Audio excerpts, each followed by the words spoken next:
जी अस्सलाम वालेकुम। अपना चैनल पीके पर खुश आमदीद कहते हैं सब भाइयों को। दोस्तों लाहौर मार्केट च मौजूद है जी। 260 स्पैशल एडिशन लोड हो रहा है।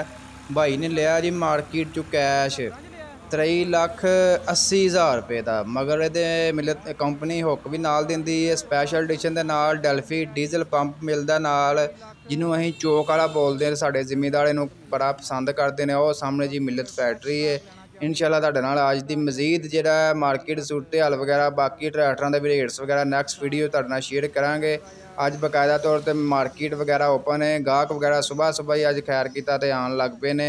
तो मजीद अपडेट्स लई हमारे चैनल के नाल जुड़े रहो। 260 स्पैशल एडिशन का बुकिंग रेट है 93,92,000 रुपया।